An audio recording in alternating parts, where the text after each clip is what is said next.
కొనసాగుతోంది. కాపు రిజర్వేషన్ల కోసం పోరాడుతున్న ముద్రగడ ఎత్తుగడలు విఫలమయ్యాయా?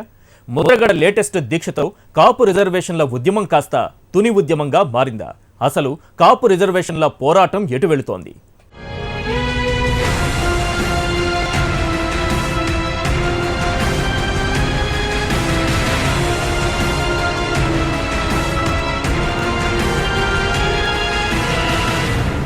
సార్, కాపులకు రిజర్వేషన్ కోరుతూ ముద్రగడ దీక్ష చేయడం, ప్రభుత్వం కొన్ని హామీలు ఇవ్వడంతో ఆయన దీక్ష విరమించడం ఒకసారి జరిగింది.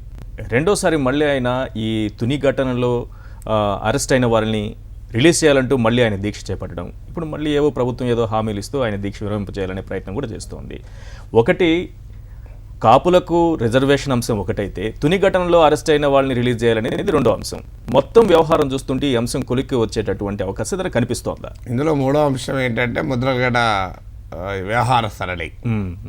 నాలుగో అంశం ఏంటంటే రాజకీయ పార్టీల సభా సరళి. ఇవి 4 అంశాలు కూడా ఉన్నాయి. ఎందుకున్నాయంటే, ఒకటి, రాజకీయ పార్టీలు కాపు రిజర్వేషన్లతో ఆడుకుంటున్నాయి. తెలుగుదేశం పార్టీ జరిపినటువంటి ఒక రాజకీయ వ్యూహం, నేను చంద్రబాబు నాయుడు కంబ్యాక్ అని చెప్పి ఎకనామిక్ అండ్ పొలిటికల్ వీక్లీలో వ్యాసం కూడా రాశాను. ఆ రోజుల్లో 4 పేజీల వ్యాసం రాశాను. అంటే ఏ పరిస్థితులు చంద్రబాబు నాయుడుని అధికారంలోకి తీసుకొచ్చాయి. అందులో ఒకటి ఏంటంటే, ఒక భయానిక దృశ్యాన్ని, ఒక అద్భుత స్వప్నాన్ని ఏకకాలంలో చంద్రబాబు నాయుడు ఆంధ్రప్రదేశ్ ప్రజలకు అందించాడు. ఆ భయానిక దృశ్యం ఏంటంటే, రాష్ట్ర పునర్వ్యవస్థీకరణ అన్యాయం చేసింది, దుర్మార్గం చేసింది. మన రోడ్డు మీదకి పంపించారు, మన చిప్ప చేతికి ఇచ్చారు, మన నెత్తి మీద అప్పు పెట్టారు. ఇది ఇప్పటికీ కంటిన్యూ అవుతుంది, మీరు గమనించారు మనం కూడా. రెండోది ఏంటంటే, ఒక సుందరమైన స్వప్నం, హైదరాబాద్ను మించిన రాజధాని, ఢిల్లీని తలదన్నే రాజధాని, ప్రపంచ స్థాయి రాజధాని అని ఒక అందమైన స్వప్నం. ఈ అందమైన స్వప్నంలో భాగంగానే ఇవాళ డబుల్ డెక్కల రైళ్ళు వస్తున్నాయి విజయవాడకు, టీవీలు ఉన్నటువంటి బస్సులు వస్తున్నాయి, మల్టీప్లెక్స్లు ఉన్నటువంటి బస్ స్టాండ్లు వస్తున్నాయి. ఇవన్నీ అందమైన స్వప్నంలో భాగమే. అందమైన స్వప్నంలో భాగంగా రాని ఏంటి అంటే, ఆ పెనమాక, ఉండవల్లి, అభిరాజపురం, వెంకటాయపాలెం, అభిరాజపాలెం, వీటన్నిటిలో ఇక్కడ ఎకరానికి 400 మంది భూమి లేని వ్యవసాయ కూలీలు, ఉపాధి దొరికేది. వారికి మాత్రం మళ్ళీ ఉపాధి లభించుతున్నా అనేది ఒక క్వశ్చన్. సో వాళ్ళు ఈ అందమైన స్వప్నాన్ని కనలేకపోతున్నారు. అందమైన స్వప్నంలో నేను చెప్పిన ఇవన్నీ ఉన్నాయి. సో ఈ భయానిక దృశ్యాన్ని, అందమైన స్వప్నం ఒకటే కాదు. రెండవది ఏంటంటే, 2004లో తాను ఓడిపోవటానికి కారణమైన జనాకర్షణ పథకాల పట్ల ఆసక్తి చూపకపోవడం. ఏ మాటకా మాట చంద్రబాబు నాయుడు ప్రత్యేకత ఏంటంటే, ఒక నిర్దిష్టమైన విధానాల ప్రాతిపదికన ఎన్నికలకు పోయేవాడు గతంలో. మీరు కానీ 2004లో రాజశేఖర రెడ్డి ఉచిత విద్యుత్ అనే వరకు ఏం చేయాలి అర్థం కాని పరిస్థితి. అందుకొరకు ఆయన రిటర్న్ వచ్చాను. అంతకుముందు ఒక పుస్తకం కూడా రాశాడు, ప్లేన్ స్పీకింగ్ అని. మీరు ఆ ప్లేన్ స్పీకింగ్ చదివితే చంద్రబాబు నాయుడు ఈ జనాకర్షణ పథకాలకు ఎంత వ్యతిరేకమో అర్థమవుతుంది. కానీ రాజకీయాలు వేరు, అర్థశాస్త్రం వేరు గుర్తించిన చంద్రబాబు నాయుడు రుణమాఫీ లాంటి పథకాలు పట్టుకొచ్చాడు. ఈ రెండుతో కూడా పని కాదు. ఇక మూడవది ఏంటి అంటే, జాతీయ స్థాయిలో బీజేపీతో వాతావరణం అనుకూలంగా ఉంది కనుక, ఆంధ్రప్రదేశ్లో ఆల్రెడీ ఒక భయానిక దృశ్యము, సుందర స్వప్నం ఉంది కనుక, వీటిని సాకారం చేసుకోవాలి. సుందర స్వప్నం అంటే కేంద్ర సహకారం కావాలి. అందుకొరకు అప్పటికే అనుకూలంగా దేశవ్యాప్తంగా రాజకీయ వాతావరణం ఉన్న బీజేపీతో కలిశాడు. ఈ వీటితో పాటు గ్రాస్ రూట్స్లో సోషల్ ఇంజనీరింగ్ చేశాడు. నేను చెప్పినటువంటి ఈ పైన అంశాలతో పాటు ఈ సోషల్ ఇంజనీరింగ్లో కీలకమైనది ఏంటంటే, కాపు కమ్యూనిటీ ఓటింగ్ను తన వైపు తిప్పుకోవడం. ఎందుకంటే ఈ ఓటింగ్ తెలుగుదేశం పార్టీ వెనకాల వచ్చిన ఓటింగ్ కాదంటున్నాను. చిరంజీవికి వెనకాల కొంత పోయింది. చిరంజీవి వెళ్ళి కాంగ్రెస్లో చేరడంతో కాపుల్లో ఒక భావన, మా నాయకుడుగా వస్తాడని అనుకున్న వ్యక్తి వెళ్ళి అటుపోయాడు. అప్పుడు కాంగ్రెస్ పార్టీ పట్ల అసలు కాపులేంది, కాపు, కమ్మ, బ్రాహ్మణ, వైశ్య ఇలా ఏ కులంతో సంబంధం లేకుండా అందరికీ కాంగ్రెస్ మీద కోపం వచ్చింది. అందువల్ల కాపులకు ఒక్కరికి చిరంజీవి ఉండడం ప్రేమ రాదు కదా. సో అందువల్ల కాపులు కూడా కోపాన్ని ఉన్నారు. దానికి పవన్ కళ్యాణ్ ఆజ్యం కూడా పోసాడు. ఈ పరిస్థితుల్లో కాపు ఓట్ను చాలా సమర్థవంతంగా తెలుగుదేశం వైపు లాక్కున్నారు. ఇందులో కీలకమైంది కాపులకు రిజర్వేషన్లు, కాపు కార్పొరేషన్లు ఇవన్నీ చెప్పారు. వైఎస్ఆర్ కాంగ్రెస్ పార్టీకి తీవ్రమైన ఆవేదన, అయ్యో మేము ఈ కాపు కార్డును అంత సమర్థవంతంగా వాడుకోలేకపోయాం.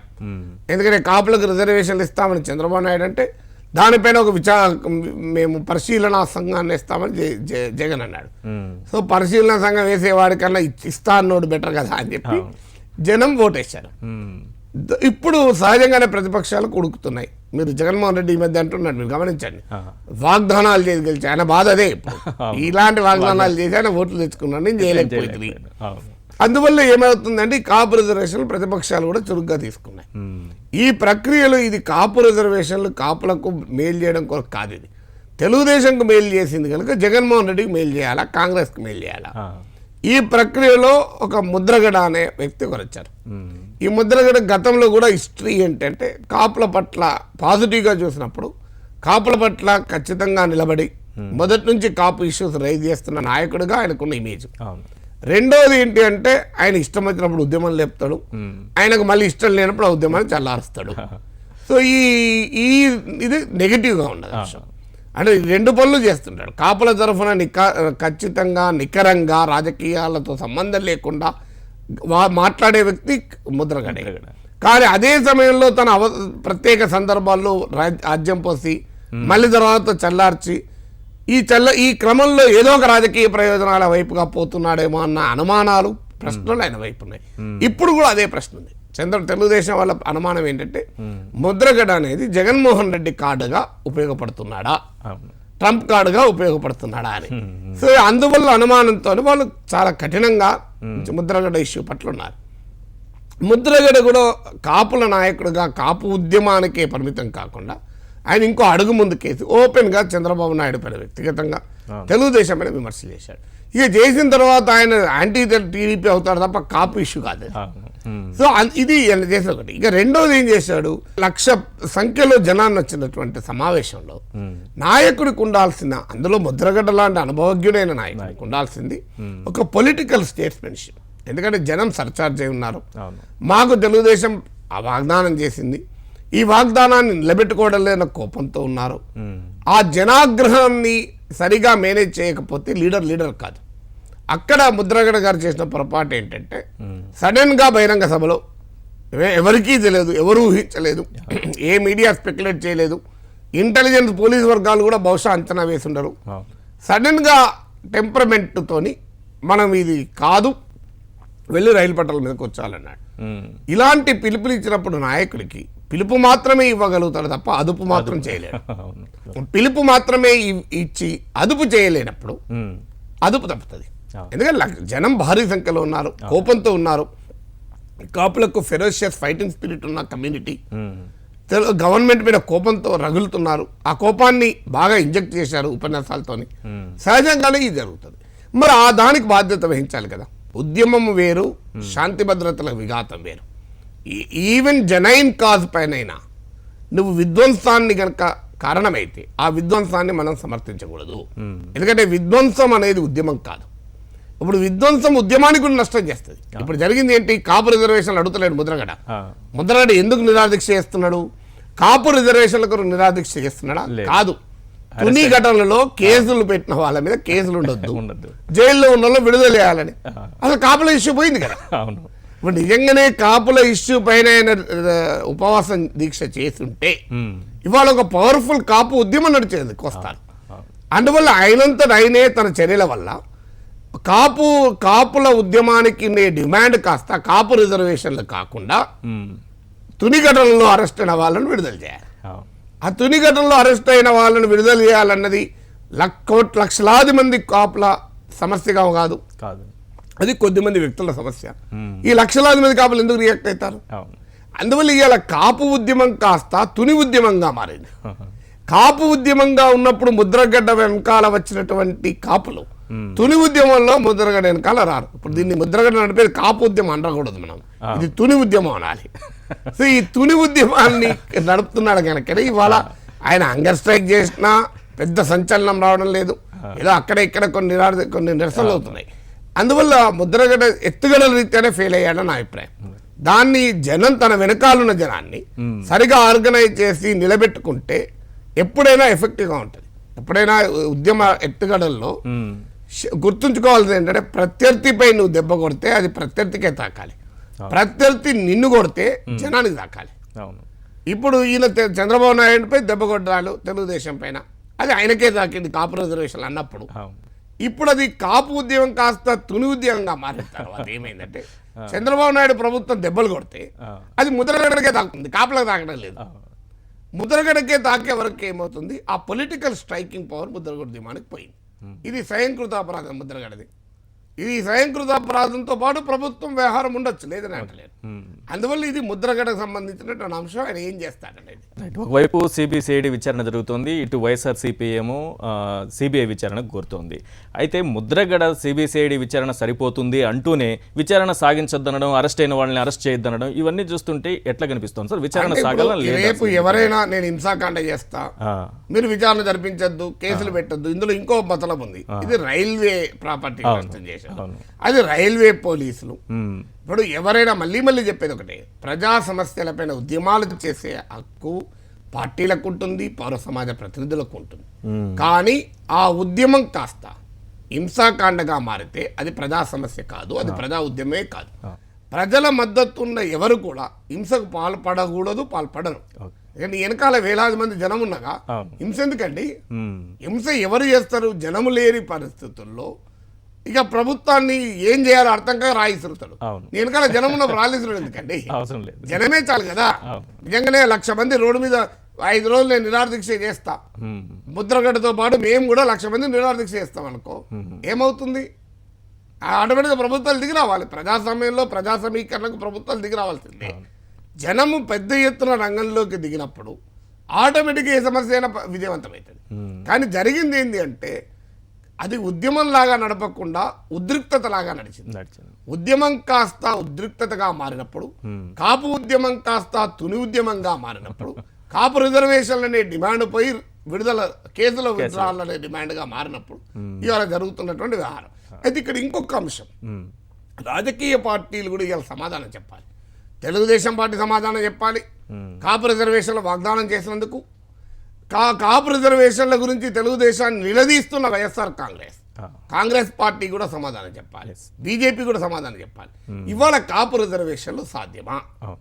నన్ను అడిగితే అసాధ్యము. ఇవాళ ఈ ప్రోగ్రాం చూస్తున్న కాపు సోదర సోదరీమణులకు కూడా నన్ను తప్పర్థం చేసుకోకండి. మీరు ఒక్కసారి Supreme Court judgement on Jat reservations అని గూగుల్లో కొట్టండి. మీకు జాట్ రిజర్వేషన్ల పైన సుప్రీంకోర్టు తీర్పు వస్తుంది, అది చదవండి. పోనీ ఆ జడ్జిమెంట్ అంతా 200,000 300,000 చదివి ఓపిక లేకపోతే ది HunsIndia.comకి వెళ్ళి కాపు రిజర్వేషన్ల పైన ప్రొఫెసర్ కె నాగేశ్వర్ రాసిన వ్యాసం, జాట్ల పైన సుప్రీంకోర్టు తీర్పు కాపు రిజర్వేషన్ల నేను వ్యాసం రాశాను, చదవండి దయచేసి. క్లియర్గా సుప్రీంకోర్టు 2-3 పాయింట్ చెప్పింది జాట్ రిజర్వేషన్లో. ఒకటేమన్నదంటే, ఒక రిజర్వేషన్ సదుపాయాన్ని పొందటానికి కులమే ప్రాతిపదిక కాదు, cost is alone is not the criteria అన్నది. ఇది ఈ జడ్జిమెంట్ లో చెప్పారు, అంతకు ముందు కూడా కొన్ని విషయాలు చెప్పారు ఇదే కేసు. కానీ ఇందులో మళ్ళీ స్పష్టంగా చెప్పారు, ఒకటి, అందువల్ల కులం ప్రాతిపదికనే కాపులు రిజర్వేషన్లు కోరలేరు. 2, ఒక కులం తనకున్నటువంటి పలుకుబడి రీత్యా, ప్రాబల్యం రీత్యా, రాజకీయ ప్యాటర్నేజ్ రీత్యా రిజర్వేషన్లు పొందాలని ప్రయత్నిస్తే దాన్ని రాజ్యాంగం అంగీకరించదు అన్నాడు. ఎందుకు? జాట్లు ఒక పొలిటికల్ ఇన్ఫ్లుయెన్షియల్ కాస్ట్, వాళ్ళకున్న పొలిటికల్ ఇన్ఫ్లుయెన్స్ ఉపయోగించుకొని రిజర్వేషన్లు పొందుతున్నారు, ఇది తప్పు అన్నారు. Same will apply to Kapus. మీకు రాజకీయంగా ప్రాబల్యం ఉంది కనుక, అనేక నియోజకవర్గాల్లో కాపులు జయాపజయాలను నిర్ణయించగలిగే శక్తిగా ఉన్నారు కనుక మీరు రిజర్వేషన్లు అడిగితే సుప్రీంకోర్టు ఒప్పుకుంటుందా? ఇది 2వది. ఇక 3వది ఇంకో మాట అన్నారు, ఒక సామాజిక వర్గం తమకు తాముగా వెనుకబడిన వర్గంగా ప్రకటించుకున్నంత మాత్రాన వెనుకబడిన కులము కాదు, వర్గము కాదు, రిజర్వేషన్ కాదు, a self styled community, backward community అన్నాడు. ఇవన్నీ కూడా కాపులకు వర్తిస్తాయి. అందువల్ల చంద్రబాబు నాయుడుకి తెలుసు, జగన్మోహన్ రెడ్డికి తెలుసు, రఘువీరారెడ్డికి తెలుసు, అందరికీ తెలుసు కాపు రిజర్వేషన్లు ఆచరణలో అంత సులభం కాదు. ఆ రిజర్వేషన్లు ఇస్తే ఇంకొక డైమెన్షన్ ఉంది, అది బీసీలో ఇవ్వాలా సెపరేట్గా ఇవ్వాలా? బీసీలో ఇస్తే బీసీలంతా రోడ్ల మీదకి వస్తారు. కృష్ణ ఆల్రెడీ కత్తులు కట్టాలి వేయండి కదా. సో అది సాధ్యం కాదు. ఇంకొక ప్రాబ్లం ఉంది, వీళ్ళ కాపులకు ఇచ్చినప్పుడు అది 50% మించుతుంది. 50% మించితే Indira Sahani case supreme court Mandal commission case ఉంది. మండల్ కమిషన్ కేసులో సుప్రీంకోర్టు స్పష్టంగా చెప్పింది 50% మించకూడదు. సో ఇన్ని రాజ్యాంగపరమైన చట్టపరమైన అడ్డంకులు ఉన్నాయి. మరి అయినా రాజకీయ పార్టీలు ఎందుకు అడుగుతున్నాయి? రేపు జరగబోయేది ఏంటి చెప్పాలా? 2018 వరకు, ఇవాళ 2016, ఎంత జూన్ 16 మీరు రాసి పెట్టుకోండి. 2018 వరకు చంద్రబాబు నాయుడు గారు కాపు రిజర్వేషన్లు ఇస్తాడు. సుప్రీంకోర్టు పోతుంది, సుప్రీంకోర్టు కొట్టివేస్తాడు. ఈ మాట నాకు నిజం కాకపోతే అడగండి. నేను రాష్ట్ర విభజనప్పుడు కూడా ఇలాగే స్పష్టంగా చెప్పాను. వీళ్ళంతా కహానీలు చెప్తుంటే ఏమైంది? అదే అయింది కదా. పార్లమెంట్ లో అడ్డుకుంటాం, అసెంబ్లీలో ఓడిస్తామంటే ఇవన్నీ కాదు, వీళ్ళు అబద్ధాలు చెప్తున్నారు. ఆర్టికల్ 371D అడ్డుపడుతుంది, ఇలాంటి కహానీలన్నీ చెప్పారు. అప్పుడు కూడా చెప్పాను, రాజ్యాంగం కనుక అర్థం చేసుకుంటే ఇవన్నీ అబద్ధము. భారత పార్లమెంట్ సింపుల్ మెజారిటీతో రాష్ట్రాన్ని ఏర్పాటు చేయగలుగుతుంది. కాంగ్రెస్ బీజేపీ 2 రాజకీయ పార్టీలు రాష్ట్ర విభజన కోరుకుంటే రాష్ట్ర ఐక్యంగా ఉండడం సాధ్యం కాదు అని చెప్పారు. కోపం వచ్చింది చాలా మందికి. మరి నిజం ఏం జరిగింది? ఇప్పుడు కూడా మళ్ళీ చెప్తున్నాను, చంద్రబాబు నాయుడు గారు కాపు రిజర్వేషన్లు ఇస్తారు, అది సుప్రీంకోర్టు పోతుంది. జాట్ రిజర్వేషన్ లాగా సుప్రీంకోర్టు దాన్ని కొట్టివేస్తుంది. చంద్రబాబు నాయుడు గారు తెలుగుదేశం పార్టీ చెప్తుంది మేమేం చేయాలి, రిజర్వేషన్లు ఇచ్చాం. సుప్రీంకోర్టు న్యాయమూర్తులు ఓట్లు అడగరు, వాళ్ళ తప్పలేదు. వాళ్ళ కాపులు ఓట్లేసేది లేదు, వాళ్ళని ఓడించేది లేదు. అందువల్ల జరగబోయేది ఇది. అప్పుడు జగన్మోహన్ రెడ్డి ఏం చేయలేడు. కాపులకు రిజర్వేషన్లు చంద్రబాబు నాయుడు గారు ఇవ్వలేదని అనలేడు, ఎందుకంటే ఇచ్చిండు. కొన్ని నువ్వేమన్నా పోయి సుప్రీంకోర్టులో తెప్పిస్తావా అంటాడు. ఈ తతంగం అంతా అందరికీ తెలుసు. మధ్యలో కాపులు అన్యాయంగా ఈ రోడ్ల మీదకి వచ్చుడు, ఈ రైలు మార్గాలకు దానికి వచ్చుడు. దానికన్నా కాపుల సామాజిక ఆర్థిక డిమాండ్ల పైన, తమ న్యాయమైనటువంటి డిమాండ్ల పైన ఉద్యమాలు నడపడం మంచిది. ముద్రగడ గారికి కూడా కావాల్సింది ఇప్పుడు కాపు రిజర్వేషన్లు కాదు కదా, ఎట్లా నీళ్ళు విడుదల చేస్తున్నారు డిమాండ్లు. ఇప్పుడు మీరు ఆయన అన్నందిన మానేసింది దేనికి? కేసులు విత్డ్రా చేయాలి, అంతే కదా. ఆయన రిజర్వేషన్ల డిమాండ్ మీద చేయడం లేదు కదా. ఇప్పుడైతే చేసిన రోజు కూడా ఆయనకు కూడా తెలుసు జరగబోతుంది. నేను సుప్రీంకోర్టు కొట్టేస్తే ఎవరు చేయగలుగుతారు? దాన్ని ఎవరు ధర్మాన్ని అవుతుందా? అందువల్ల మనం ప్రాక్టికల్గా ఒక ఇన్ఫార్మ్ డిబేట్ రాజకీయ పార్టీలో జరగాలి. ఇవాళ ఈ కార్యక్రమం ద్వారా తెలుగుదేశం, వైఎస్ఆర్ కాంగ్రెస్ పార్టీ నేతల్ని సూటిగా ప్రశ్నిస్తున్నాం. సుప్రీంకోర్టు జడ్జిమెంట్ ఆన్ జాట్స్ చదవండి. ఈ జడ్జిమెంట్ ఉన్నా కూడా కాపుల రిజర్వేషన్లు రాజ్యాంగబద్ధంగా సాధ్యమే, సుప్రీంకోర్టు కొట్టేయదు అని ఎవరైనా వాదన పెట్టండి. గౌరవనీయులైన బొత్స సత్యనారాయణ గారు, చిరంజీవి గారు, ఇలాంటి రామచంద్రయ్య గారు, వీళ్ళందరూ, చినరాజప్ప గారు, ముద్రగడ పద్మనాభం గారు, మీకు చేతులు జోడించి కోరేది ఏంటంటే సుప్రీంకోర్టు జడ్జిమెంట్ ఆన్ జాట్స్ వల్ల కాపు రిజర్వేషన్లు సాధ్యం కాదని నాగేశ్వర్ అనే ఒక అమాయక వ్యక్తి అంటున్నాడు. మీకున్న విజ్ఞానం ద్వారా ఇది తప్పని, జాట్ రిజర్వేషన్లు సుప్రీంకోర్టు కొట్టేసినా కాపు రిజర్వేషన్లకు ఏమీ కాదు, ఆ వాదన ఈ వాదన వేరు అని దయచేసి మీరు కనుక కాపులకు చెప్తే అప్పుడు నేను కూడా మీ ఉద్యమంలో భాగమవుతాను. న్యూస్ యాంగిల్లో ఇప్పుడు ఒక షార్ట్ బ్రేక్.